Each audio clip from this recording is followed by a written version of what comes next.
Hi, good afternoon. Welcome. I'm Kristen Hayward. I'm the Assistant Deputy Minister responsible for the Wildfire Service with Natural Resources and Indigenous Futures. I'll start off by giving a bit of a snapshot of where we're at today in terms of fire activity. As of today, there are 122 active fires burning in Manitoba. We've had 297 fires to date, and the 20-year average for today would be 217. Fire danger is moderate to high across the province today. We have a number of fires still impacting or with the potential to impact communities.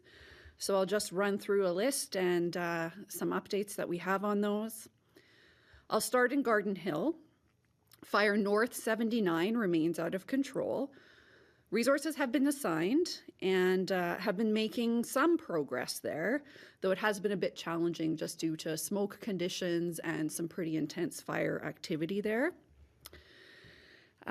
Work has been done to set up value protection in the community and protect the hydro substation as well.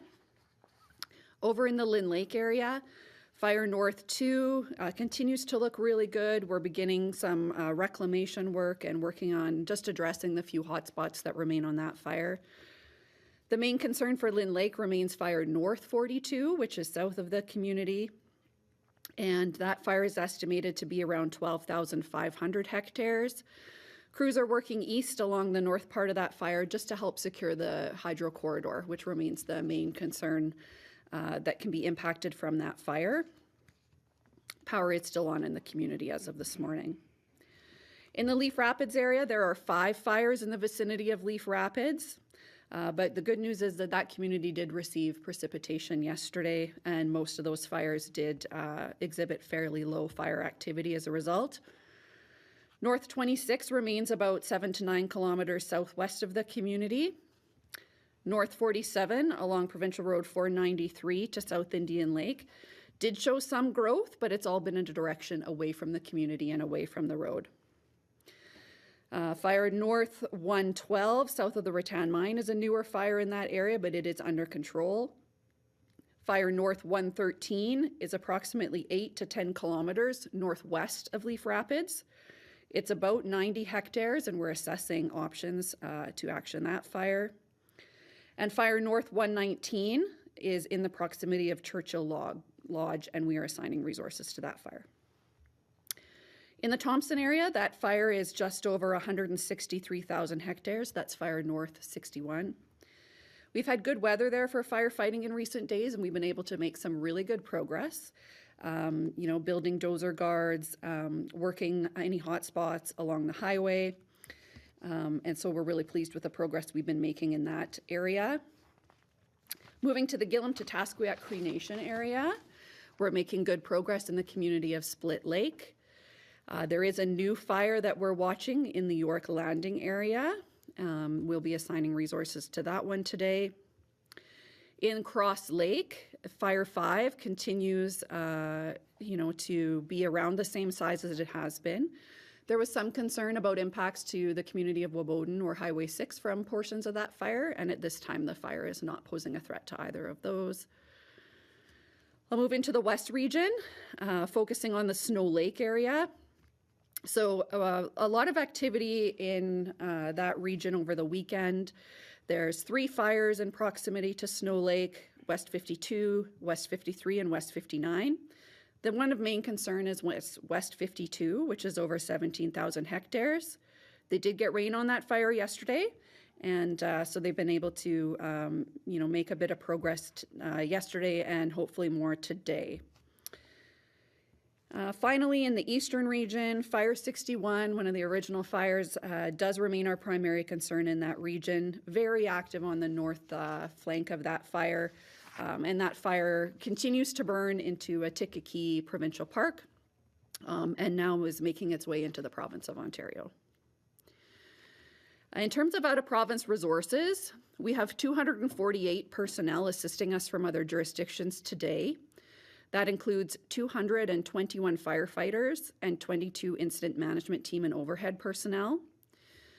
We have 200 firefighters and 5 agency reps here from Mexico, 21 firefighters and 4 overhead from Minnesota through our Great Lakes Forest Fire Compact. We have a 7-person incident management team here from New Zealand. And an 11-person incident management team has been here from Parks Canada, and they are departing the province after today.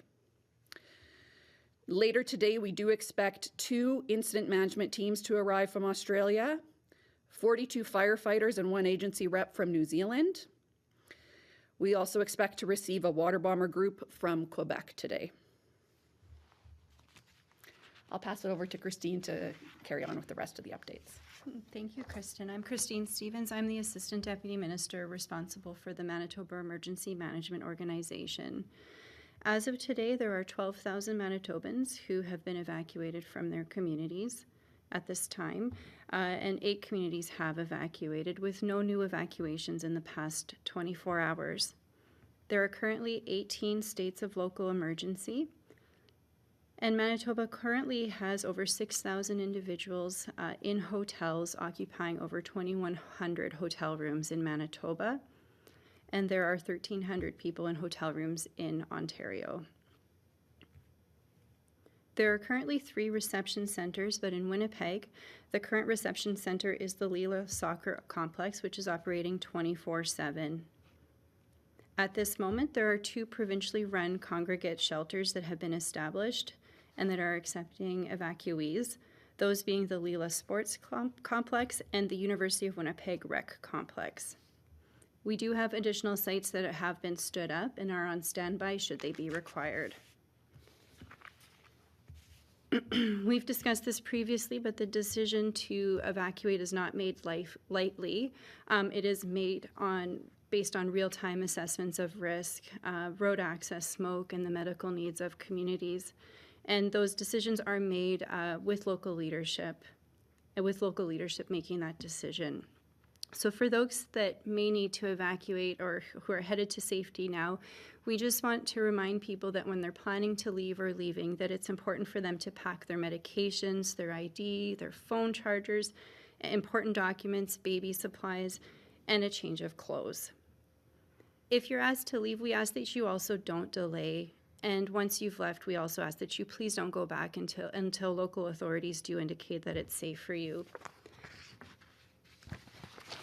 If you're driving out of a community that's evacuating, it's important that you stick to the routes directed by a local authority and not deviate to back roads or shortcuts. We want to make sure people leaving communities remain safe.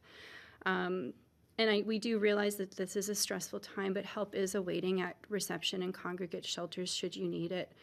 So once you've evacuated, we want to make sure that folks are registering with the Canadian Red Cross right away. This will allow us to make sure that they are able to provide supports and fund and flow evacuee benefit payments. Because hotel space is very limited in Manitoba, we are asking people to stay with family and friends first if they do have somewhere safe to stay. But that said, we do want folks to know that if they do need somewhere safe to stay, we do have congregate space available to support them. Staff and volunteers at the centers are available to help with healthcare needs, baby supplies, or even just to talk to folks who are having a hard time. And so I suppose looking ahead, we just want to say that we do very much appreciate support that has come in from not only in Manitoba, but all over the world in order to support us in this response. And I'll leave it there for now. Over the weekend, Thompson issued a pre-evacuation notice, basically asking people to be prepared. How concerned are you about the potential for Thompson to evacuate? I'll hand it to Kristen to speak to the wildfire risk, and then I can take it from there.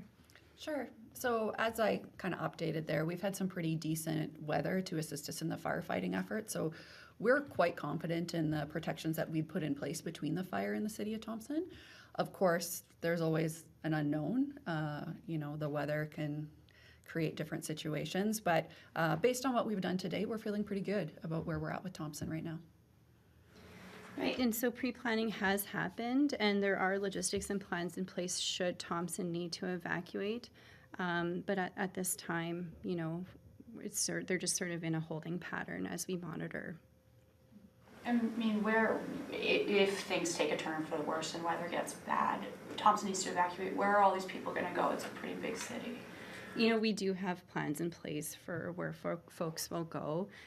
Through pre-registrations, we understand what the accommodation support needs would be for that community, and we do have plans in place for that. You know, would they come to Winnipeg or would they go to Brandon, Dauphin? You know, that's something that likely they would come to Winnipeg first, and then we would be assigning folks different communities based on availability and what made most sense given the supports required. The two shelters that are set up, what's the capacity for the Leela and the U of W site? Currently, Leela has a 1,200 bed capacity, and the U of W has 800 beds in total. You know, where we're at with numbers, how many people are staying? Yeah. So currently at Leela, there's 653 beds in use as of yesterday. These numbers are very dynamic. They change even within the day. So this is just a moment in time snapshot. And at the U of W, about 450 beds were used. And you said that you have other shelters that are being stood up just in case. Where would those be? And what's their capacity?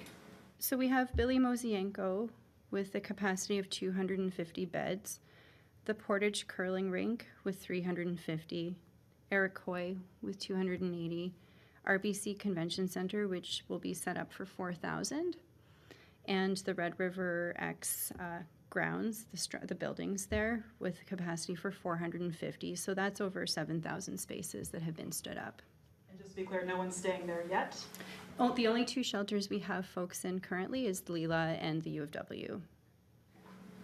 Out of the people being sent to Winnipeg, are you able to break down what communities they're coming from? I can share that information later with you. We can follow up. And then out of Island Lake, we were told that now 3 of those nations are under emergency. I was just wondering if that was confirmed, and are there any plans to help evacuate people from there? We're working very closely with St. Teresa Point, with Sagamak, and Garden Hill in terms of evacuation planning for P1s, and we're at a table with the community daily. ISK is at the table, the Red Cross is there, as is Health, and a number of other key partners. And as of today, has anybody been evacuated from those areas yet, or? Yes, so folks from Garden Hill have been supported in evacuating with the Canadian Air Force, and commercial flights have been scheduled, so a number of people have left community there. And some P1s have started to flow out of St. Teresa Point and Wasagamak as well, and that'll begin. Some of them began yesterday, and I think Wasagamac's starting today. Are there any numbers as to how many people are being? Unconfirmed at the moment. Do you have an updated number of how many hectares have burned? I don't have a number for today, no. Just going back to those First Nations there, right now it's only vulnerable people that you're looking to get out, or are you looking at a full evacuation? That's very much driven by community leadership and an assessment of risk. So at the moment, the focus is on P1s for Wasagamak and St. Teresa Point. Garden Hill has conducted a full community evacuation, though. And leaders are just saying that community members who are fighting those fires are getting tired and affected by the smoke. Are there any plans on how you might be relieving those community members, or is there anything on that? We've certainly increased our resources that we have on the ground there as the situation has evolved. So, we're utilizing people from the community if they're willing and able to help us with different roles for sure, but we also have our own staff there, as well as staff from the Manitoba Fire Service through the Office of the Fire Commissioner. And support for these evacuees, I mean, when we had our last major evacuations, the province partnered with Red Cross to gather funds for the evacuees. Do we have a plan for that this round? In terms of a donation matching campaign, that's unconfirmed at this time. We do have someone on Zoom. Yes, thank you very much. We have 2 reporters joining us on Zoom today. We'll follow our regular 1 question, 1 follow-up format for Zoom, and I'll start things off with Timur Durrani from the Globe and Mail. Hi, thank you so much for taking our questions today. I was hoping you could give us some clarity about travel within Manitoba. And I'm talking about travel for people who are residents of the province and also out of province residents. Is there any travel bans in effect right now? Is there any advice for non-essential travel? Because in the first declaration, we had heard a sort of, Miss Naylor, the minister, she'd sort of talked about people not needing to travel unless necessary because there was a need for shelters and hotels. Could you explain that to us, where we're at with that now?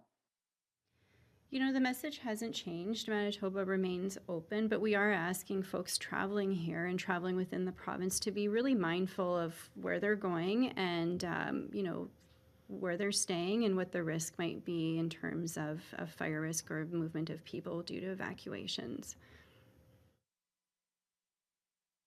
The travel restrictions. There are no travel restrictions except within the boundaries of a fire. So if you need to travel within the boundaries of one of the fires, the area that has been burned, you need a permit from the Natural Resources Department to do that. And I also just want to remind folks that roads can be open and closed intermittently due to smoke or fire conditions. So always check Manitoba 511 for the latest.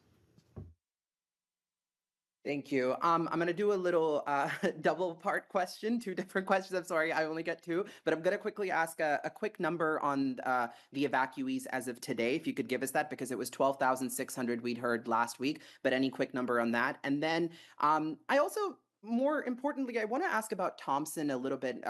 Some of my colleagues were asking about this earlier just today, but I think a lot of people are wondering why it's important to keep it, in the words that you've used, as a holding pattern, right? This is a pretty large community, so I understand why there's a lot of, and obviously the community is the one that leads that charge on it. But from your perspective, could you walk us through why it's important that Thompson is not evacuated yet, if there is a threat, and it might actively, encroach the community with these fires? Could you walk us through why it's important then to not, start telling people, hey, if you can leave, you should leave? So I apologize. I actually forgot the first part of your question. Could you repeat that for me? And then we can answer the Thompson piece next. Yeah, the Thompson piece was one, and then just the quick number on evacuees if you have a total count for the province. Yeah, over 12,000 right now. And, that's the best we have based on communities that are under mandatory evacuation orders. And then on the Thompson piece, if there is a need for the community to evacuate, if the risk presents itself in such a way that a proactive or early evacuation is needed, then that decision will be made. But we're not in that circumstance right now. Our second reporter on Zoom is Alex Lambert from the Brandon Sun. I was wondering if there was anyone over the weekend or late last week that has now been evacuated to Brandon or elsewhere in Westman. In the past week? Yes, like over the weekend, just the last few days. Yeah, that's something I'll have to get back to you on. I'm not certain specifically. Okay, and do you know how many people would be in Western Manitoba? Not at this time, no. Not at this moment. We can follow up, though. Thanks. That's all the questions from Zoom. We'll send things back to the room. I have a question about air quality. So this morning there was an air quality statement put out for Manitoba. I'm wondering if the healthcare system has seen an increase in smoke-related injuries, or what the province's messaging is around staying safe from wildfire smoke. I mean, anybody outside this weekend saw how bad it was. Is the province handing out masks, or what's the messaging there? We may have to follow up with our health colleagues on that. I know that, communities that are experiencing significant smoke on the north are receiving air purifiers and masks and that sort of thing. But beyond that, the public health approach to it would be something they'd have to comment on. Any other questions? Thanks, everyone.